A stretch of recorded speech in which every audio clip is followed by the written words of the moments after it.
All right, ladies and gentlemen, welcome back to the channel. We're talking about the Atlanta Falcons in tonight's video. 27-21 home victory against America's team, the Dallas Cowgirls.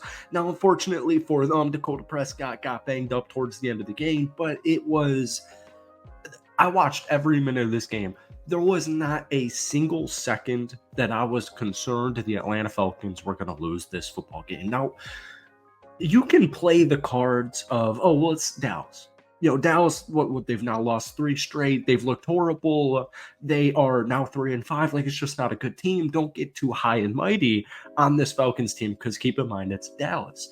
Folks, I'm telling you right here, right now, my Falcons fans watching this video probably don't want to commit this early because of scarring.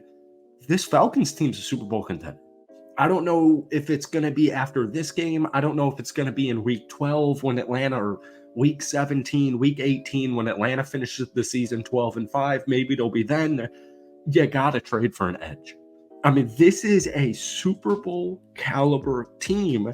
And I look in the NFC and I see my Green Bay Packers. I see the Detroit Lions, the Philadelphia Eagles, San Francisco, whatever.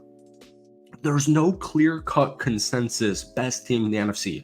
Atlanta, maybe they're not like projected. Maybe it's technically, betting wise, a long shot for them to make and win the Super Bowl. But folks, you got the offense. Like, you have the offense. And we see it on a week-to-week basis from Kirk Cousins and this Falcons team. You've got the offense to compete with all 31 other teams in the NFL. Folks, welcome back to the channel. We're going to recap this game from this afternoon. But before we do, hit that like button, hit that sub button for daily NFL content. We post at least 1 or 2 Falcons videos every single week. Falcons fans, who try and get this video to 250 likes, folks, that would mean the absolute world to me. So, entering the fourth quarter, like, I get it. The final score is 27-21. I would like Atlanta to just kind of really step on the gas in a lot of these second half games and just put the opponents away from it. But keep in mind, Cooper Rush and Dallas had a last minute, final 2-minute touchdown. The game was pretty much over once Dakota was injured, and that final touchdown from Atlanta in the fourth quarter. Entering the fourth quarter, though, Kirk Cousins had as many touchdown passes at 3 as incompletions. He finished with a passer rating of 144.8, combined with last week's 145.9 rating against the Tampa Bay Buccaneers. It is the first time in Kirk Cousins' career that he has posted back-to-back games with a rating higher than 140, according to True Media. In total, 19-24, 222 yards, 3 touchdowns, and no interceptions. He did get sacked twice. I know those stats don't necessarily blow you away. He had 3 touchdowns, 0 interceptions. That's a good football game to me if you're a quarterback, but literally, it's just weird. Covering the Falcons, watching the Falcons is just kind of weird because I feel like this game should have, if it reflected what I watched with my own 2 eyes, I feel like the final score should have been Atlanta 36-38 to Dallas's, I'll give them 21. It felt like a domination game, even though Kirk Cousins didn't necessarily, blow you away statistically. You watch it with your eyes and you're like, all right, this team can go far. And you look at their second half schedule, folks. The Atlanta Falcons are 6-3. You haven't made the playoffs in forever, not to be rude here. The time is now. I get it if this was Michael Penix Jr. and you're trying to, project, you're trying to build for the future. It's like, all right, we'll wait till the draft. Let's not give up any draft capital. We'll wait till the draft and we'll draft a dominant edge rusher, or we'll address that need in free agency. I would urge against it. And you're seeing so many teams. So apparently there was a report that came out a couple of days ago saying most teams now are waiting until today's games ended. Was it week 9? A lot of teams were waiting until the end of week 9 to make, trade decisions. But we already saw, Amari Cooper to the Buffalo Bills, DeAndre Hopkins to the Kansas City Chiefs. If you're a team in contention, even if you're the undefeated Kansas City Chiefs, you're still looking to make moves.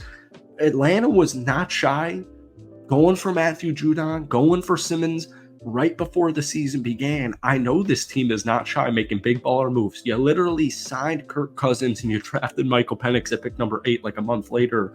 They're not afraid of making a big time move.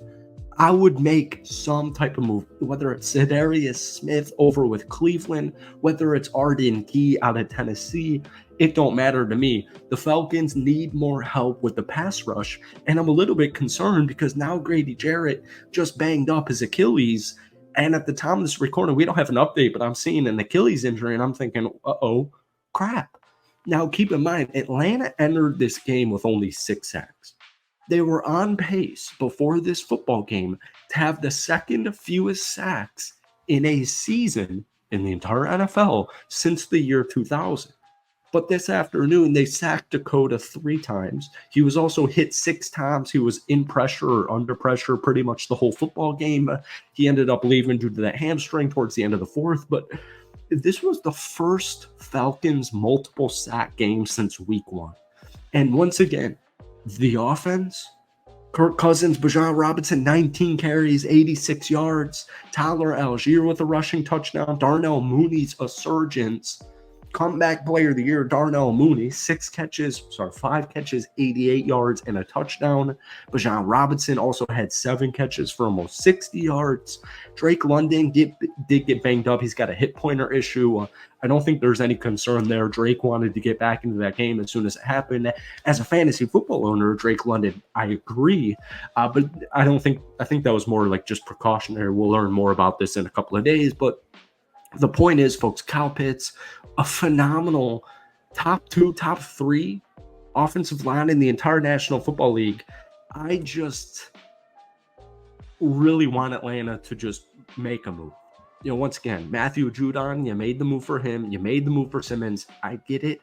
But at the end of the day, this defense just needs a little bit more pop. Kirk Cousins is, 36 years old. I'm telling you, man. We said it in the preseason. We said it in the offseason. On paper, this Atlanta Falcons team can win 10 to 13 games. And I'm telling you, man, look at that second half schedule. Atlanta's right now 6-3.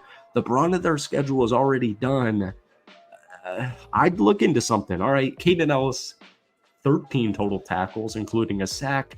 Alford had a phenomenal game, 8 total tackles, a couple of huge plays in the secondary. AJ Terrell, so underrated as they come. He had 9 total tackles. Nate Landman had 10 total tackles. Jesse Bates, as always, doing his thing. Shout out to the best safety in the NFL. It's a really talented defense that just needs a little bit more of a push at edge. And I genuinely think if they can figure something out, I'm not talking Max Crosby, I'm not talking Myles Garrett, but I'm talking about Za'Darius Smith. I'm talking about Aziz. I'm talking about Arden Key. I'm talking about one of those players that you can fork over a 4th or 5th round pick and get a starting caliber edge rusher on this defense. I think it would go a really long way because I'm telling you, man, you watch this Falcons team on a week-to-week basis. Not only are they improving, but you see the legitimacy of this team going deep in the playoffs, which is exactly what the plan was. Thank you for watching. Hit that like button, hit that sub button for daily NFL content.